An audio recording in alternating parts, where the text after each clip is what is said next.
Do you have a home that you're thinking about selling, but you're worried because you have pets? Well, the truth is, it can be a little more challenging, but there are some things you can do to make the process a little easier. So in this video, I'm going to go over the simple things you can do to sell your home if you have pets. Hi, my name is Casey and I'm a realtor here in Corona. And on this channel, I talk a lot about tips for seniors looking to buy or sell a home in Southern California. I also share a lot of information about the senior communities of Trilogy, Glen Ivy, and the community of Terramor. So if you find this kind of information helpful, I'd really appreciate if you consider subscribing to my channel. Okay, so let's get started. Now, a lot of people I meet would like to sell their homes, but they're concerned because they have pets. And I get it. Now, here in our family, we love dogs. So there's always dogs running around our home. But I understand that not everyone does. Some people simply don't like dogs, some are afraid of pets, and others are allergic to them. So if you're trying to sell your home and you have pets, it can be more challenging. From the lingering odors to loud barking during showings, these issues can make selling the process a little more stressful, especially for buyers that aren't big fans of animals. But there are some things you can do if you have pets.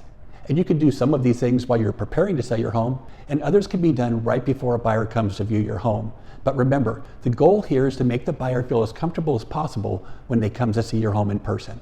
So let's take a look and see what they are. And make sure you stick around to the end, because I'm going to share one of the most important things you can do to make sure the buyer has a good experience when they come to your home.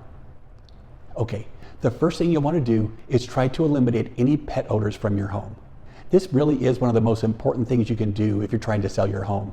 So think about things like pet beds, litter boxes, and food bowls. And you'll definitely want to do a deep cleaning of your home before you put it on the market. This will go a long way in making your home look and smell clean. Now, another thing you might want to consider is an air purifier. These machines really do remove odors from your home. We just recently sold a home that had 2 cats, and I'm allergic to cats. So when I walked in, I just automatically assumed my eyes would get red and watery. But surprisingly, they didn't. And the owner pointed out that he had an air purifier set up in his living room. And I have to say, I was very surprised at how well this machine worked. But just remember, for non-pet owners, odors and smells in your home can really have a negative impact. If a home has a strong odor of pets, many buyers will simply take a quick look around and then leave. So do what you can to eliminate or at least reduce pet odors in your home. Next, try to remove any signs of your pet. Now, I realize it's impossible to remove every sign of your pets from your home, but you can reduce some of the things that we all leave out for our animals. Things like pet beds, food bowls, and toys. And this is especially important to do before an agent takes the pictures of your home. You want your home to look its best, so do what you can to reduce these items from view. And remember, some people consider pets inside your home as a negative thing, so try to remove or reduce as many items from view as you can. And this is especially important when someone is coming to view your home in person. Now, you need to be honest about having pets, but you don't want to make it the highlight of your home. Next, try to remove your pets during a showing.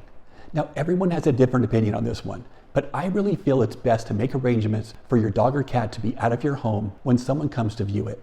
Most dogs get very excited when a stranger comes into their home. So the reality is, your dog is going to bark. And when they do, it really distracts the buyer. So rather than looking at your home, they're focused on your dog. And rather than taking their time and looking around your home, they're rushing through because of the barking. So if at all possible, I recommend you leave during showings and take your pets with you. And some agents will say it's okay to take your dog outside when a buyer comes to view your home, and then switch when they want to go outside and see the yard. And I've tried this too, but it just doesn't work very well. Dogs almost always get excited and end up barking. And when this happens, most buyers end up spending less time viewing your home because of the barking. And my advice for cat owners is the same. I think it's best to leave for a showing and take your cat with you. Now, some agents say to just lock your cat in a closet or a bathroom during a showing and leaving a note saying not to open the door. But again, a buyer is there to view your home, and they want to see every room. Buyers want to see the bathrooms, and they want to see the closets. So I just don't think it's a good idea to leave a pet behind. But what's even worse than barking is when a pet accidentally gets outside when someone's there to view your home. It's really bad to have to call a homeowner and tell them that their pet got outside when you were showing their home, and now you can't find it.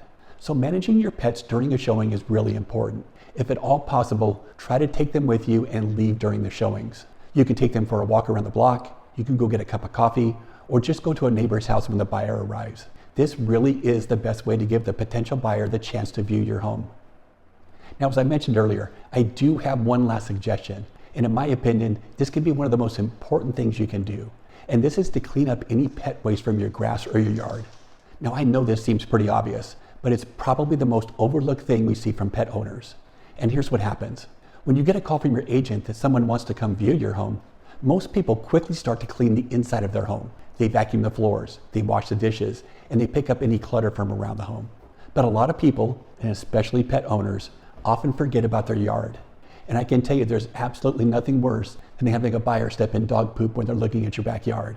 And sadly, I've seen this happen, and not just once, I've seen it happen several times. So do everything you can to avoid this situation, and make sure you pick up and clean your yard before every showing. So as you can see, having pets can make it harder to sell your home, but it's not impossible. And the truth is, most people love pets. And for those that don't, that's okay too. Just be aware of the challenges that having pets can cause and try to implement some of the tips we just discussed. They really do help put buyers at ease, and they'll increase your chances of successfully selling your home.